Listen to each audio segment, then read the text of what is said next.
Hello, good morning students. My self Neha Verma. तो आज turn है इंग्लिश ग्रामर का। तो इंग्लिश ग्रामर में आज हम करेंगे पेज 24 और 25। तो इसमें पहला क्वेश्चन है, rewrite the sentences by making necessary changes for changing gender in the following sentences. तो हमें क्या करना है, इसमें नेसेसरी चेंजेस करने हैं, मतलब इसमें सेंटेंसेस लिखे हैं, उसमें हम जहाँ पे हमें लग रहा है कि जेंडर चेंज हो सकता है वहाँ पे हमें उस वर्ड का जेंडर चेंज करना है। तो पहला है, my brother has 2 daughters, they are my nieces। तो इसमें तीन वर्ड्स का जेंडर चेंज हो सकता है, जैसे कि ब्रदर, डॉटर और नीसेस। तो मैंने यहाँ पे लिखा है sentence, my sister has 2 sons, they are my nephew। ठीक है, ऐसे ही आपको बाकी के सारे क्वेश्चंस करने हैं। आप सेकंड क्वेश्चन देखते हैं, the girl saw a tiger and lioness in the zoo. तो इसका क्या बनेगा, द बॉयज़, गर्ल्स का क्या हो जाएगा, बॉयज़ सॉ अ टाइगर का टिग्रेस एंड लॉयनेस का lion, tigress and lion in the zoo. तो थर्ड है, द क्वीन वॉज ब्यूटीफुल। तो यहाँ पे क्वीन का क्या हो जाएगा, किंग हो जाएगा। तो क्या कर देंगे हम, the king was beautiful. Then fourth वाला है, your uncle was a great actor, he played good roles. तो यहाँ पे क्या हो जाएगा, your aunt was a great actress, she played good roles. अब ही का भी तो चेंज हो जाएगा ना, शी हो जाएगा। ऐसे ही 5th 6th 7th 8th sentence मैंने नहीं किए हैं, बट मैंने इसमें जिन वर्ड्स के जेंडर चेंज हो सकते हैं मैंने उन्हें अंडरलाइन कर दिया है। तो आप उसके अकॉर्डिंग आप उसे चेंज कर लेना। जैसे कि the father love the horses he tame.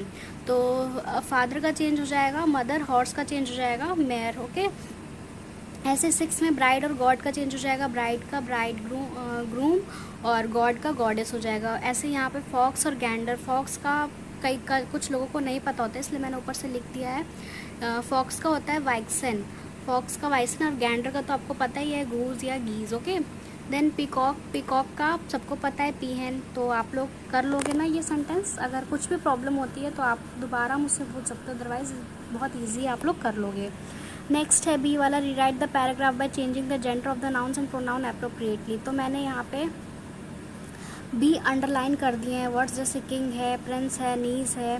तो किंग का क्वीन हो जाएगा, प्रिंस का प्रिंसेस हो जाएगा, नीस का नेफ्यू हो जाएगा, किंग का यहाँ पे क्वीन हो जाएगा। तो ऐसे ही आपको इन पैराग्राफ में भी सेंटेंस जो है जो वर्ड्स के जेंडर जो है चेंज करने हैं।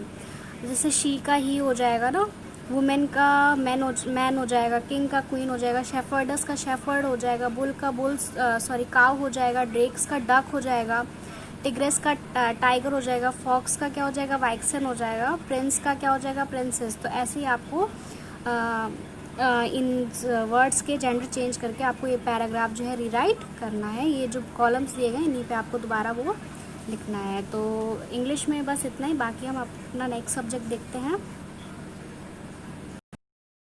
देन हिंदी में आज हम करेंगे पार्ट 4 संज्ञा। तो संज्ञा की क्लास मैंने पहले भी ली थी, चलो फिर से हम देख लेते हैं संज्ञा क्या होता है। तो संज्ञा की परिभाषा तो आप स्टार्टिंग से पढ़ते आ रहे हो, सबको रटी हुई है कि किसी वस्तु, प्राणी, व्यक्ति या स्थान के नाम को हम संज्ञा कहते हैं, जैसे कि रोहन, दिल्ली, रेलगाड़ी आदि। तो संज्ञा मतलब कि किसी भी व्यक्ति का नाम हो गया, किसी भी प्राणी का नाम हो गया, किसी भी भाव का नाम हो गया, किसी भी जाति का नाम हो गया, वो सारी चीज़ें आदि, ये सारी चीज़ें क्या कहलाती हैं, संज्ञा कहलाती हैं। अब संज्ञा के इसमें 3 भेद बताए गए हैं। पहला है जातिवाचक, व्यक्तिवाचक और भाववाचक। जातिवाचक संज्ञा, व्यक्तिवाचक संज्ञा और भाववाचक संज्ञा। तो जातिवाचक संज्ञा वो होते हैं जिन संज्ञा शब्दों से एक ही जाति के सभी प्राणी, वस्तु अथवा स्थानों का बोध होता है, उसे जातिवाचक संज्ञा कहते हैं। जैसे कि मैंने बोला कि जंगल में जानवर घूम रहे हैं, यहाँ पे लिखा है ना, जंगल में जानवर घूम रहे हैं। अब जानवर क्या है, जानवर तो कोई भी हो सकता है ना, मतलब ये क्या है, पर्टिकुलर एक जाति है ना, पर्टिकुलर एक जाति है, इसके अंदर क्या है, बहुत सारे जानवर आते हैं, शेर, चीता, भालू, बहुत सारे जानवर आते हैं। तो इसमें क्या है कि एक ही जाति के सभी प्राणी, एक ही मतलब जाति के सभी प्राणियों, वस्तुओं या अथवा स्थानों का बोध होता है, उसे जातिवाचक संज्ञा कहते हैं। जैसे कि देश हो गया, यहाँ पे लड़के दौड़ रहे हैं, है ना, तो लड़के क्या है, कोई भी लड़के हो सकते हैं ना। तो ये चीज़, ये पर्टिकुलर चीज़ क्या कहलाती है, जातिवाचक संज्ञा कहलाती है। ठीक है, अब व्यक्तिवाचक संज्ञा हो गया, जिन संज्ञा से किसी विशेष व्यक्ति, वस्तु अथवा स्थान का बोध होता है, किसी विशेष मतलब किसी पर्टिकुलर वस्तु का। जैसे कि ताजमहल आगरा में है, तो ताजमहल क्या है, एक विशेष वस्तु है ना, पर्टिकुलर चीज़ है ना, जैसे इंग्लिश में होता है प्रॉपर नाउन ना, ये प्रॉपर नाउन वही चीज़ है। तो जैसे ताजमहल है, ताजमहल क्या है, एक प्रॉपर विशेष वस्तु है। तो ताजमहल क्या है, हमारा व्यक्तिवाचक संज्ञा के अंदर आता है। गीता पवित्र ग्रंथ है, गीता क्या है, एक बुक है, एक पर्टिकुलर बुक है। तो ये चीज़ क्या है, ये व्यक्तिवाचक संज्ञा के अंदर आ रही है। देन है हमारा नेक्स्ट है भाववाचक संज्ञा। तो भाववाचक संज्ञा होता है जिन संज्ञा शब्दों से किसी भाव, दशा, स्वभाव आदि का बोध होता है। किसी भाव का बोध होता है, जैसे कि गर्मी, सर्दी, मिठास, रूठना या हंसना, ये सारी चीज़ें किसके अंदर आती है, भाववाचक संज्ञा के अंदर आती हैं। तो यहाँ पे जैसे एग्जाम्पल है, आज बहुत गर्मी है, तो यहाँ पे गर्मी शब्द क्या हमारा भाववाचक संज्ञा है। गन्ने में मिठास है, तो मिठास शब्द क्या हमारा भाववाचक संज्ञा है। तो ये हमारा 4th चैप्टर है। तो इसके ये आपको नोट डाउन नहीं करना है, बस इसको आपको समझना है अच्छे से और मेमोराइज करना है, अपने दिमाग में बैठा के रखना है। बाकी इसके क्वेश्चन आंसर्स और बुक एक्सरसाइज हम कल की क्लास में देखते हैं, ठीक है। तो मैथ्स में आज है हमारी एक्सरसाइज 4 ही। कल मैंने आपको ये सब्ट्रैक्ट द फॉलोइंग दिया था, आज हम क्वेश्चन 2, 3 और 4 करेंगे।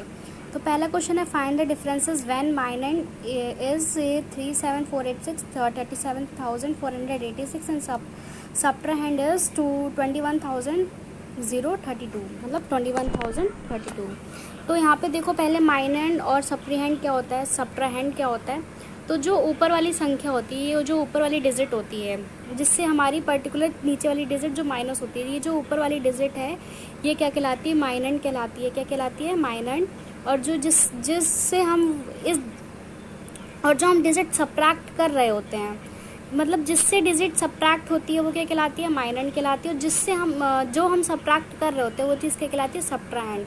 तो मैंने यहाँ पे लिखा है माइनैंड कितना है, तो मैंने यहाँ पे माइनैंड क्या ऊपर लिख दिया 37486 और सब्ट्राहैंड जो है नीचे लिख दिया है 21086। तो आपको भी ऐसे ही लिखना है कॉलम में और उसको जो है सब्ट्रैक्ट कर देना। ऐसे आपको ये बी वाला क्वेश्चन भी करना है। सब माइनैंड मतलब माइनैंड जो है वो ऊपर लिखा जाता है, सब्ट्राहैंड मतलब वो नीचे लिखा जाता है। अब नेक्स्ट है हमारा question, right in the column form and find the differences. तो एक क्वेश्चन है 62,901 माइनस 31,600। तो इनको कॉलम में लिखना है। कॉलम में कैसे लिखते हैं, ऐसे लिखते हैं ना कॉलम में। तो मैंने यहाँ पे करके दिखाया, इसको मैंने ऐसे कॉलम में लिख दिया, फिर आपको इसको सब्ट्रैक्ट कर देना। तो ऐसे ही आपको बी और सी करना है। Then I find the difference between 13,564 and 1,34,675। तो अब आपको सबको पता है कि बड़ी डिजिट से छोटी डिजिट सब्ट्रैक्ट होती है ना, कि छोटी डिजिट से बड़ी डिजिट सब्ट्रैक्ट होती है। नहीं, बड़ी डिजिट से छोटी डिजिट सब्ट्रैक्ट होती है। तो हम क्या है, बड़ी डिजिट को ऊपर लिख देंगे और छोटी डिजिट को नीचे लिख देंगे और दोनों को सब्ट्रैक्ट करके हमारा जो आंसर आएगा वो इसका आंसर हो जाएगा। ओके, तो आई होप सब लोग कर लोगे, बहुत ईजी है, घबराने की ज़रूरत नहीं है।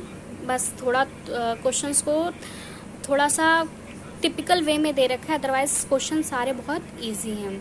ठीक है, अब हम अपना नेक्स्ट सब्जेक्ट देखते हैं। देन नेक्स्ट है हमारा जीके में आज हम करेंगे पेज 12। इसमें ट्रीज़ के बारे में, ट्रीज से रिलेटेड कुछ क्वेश्चंस दिए गए हैं, हमें वो करने हैं। तो पहला है the African tree has a huge trunk which people hollow out to store water in or to live in. तो इसका आंसर है बेबॉब ट्री। ये अफ्रीकन ट्री होता है जिसकी ट्रंक को लोग जो है हॉलो करके, खोखला करके उसमें पानी स्टोर करते हैं और कुछ लोग जो उसमें रहते भी हैं। सेकेंड है the Indian tree spreads by growing trunk like roots from its branches. ये इंडियन ट्री है, इसमें क्या है, इसकी जो ब्रांचेस हैं वो रूट्स हैं जो वो ट्री की ट्रंक से निकलती है। तो इसका आंसर है बैनियन ट्री। थर्ड है this is one of the most useful tree, it provides wood and other material, its nuts provide sweet tasting milk and meat, edible oil is obtain from its dried meet.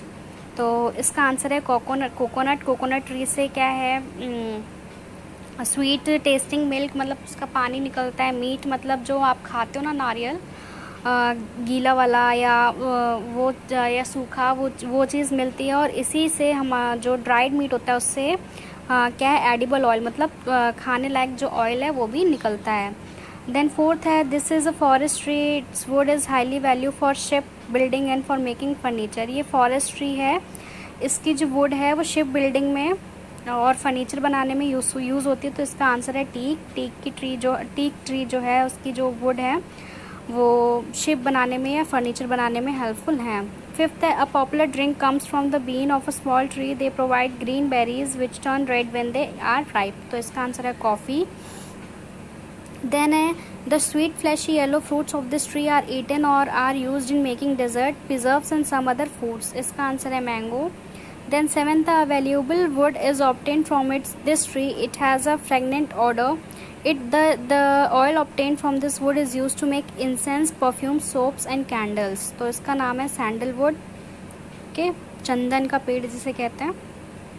Then eighth है हमारा, the bark of this tree is used to make drug quinine, which doctor treats malaria. तो इसका answer है चिनकोना. Okay, तो आपको ये जो है अपनी बुक में ही करना है और इसको लर्न भी करना है. ठीक है, तो आज के लिए बस इतना ही. बाकी हम कल की क्लास में देखते हैं. तब तक के लिए बाय बाय, टेक केयर.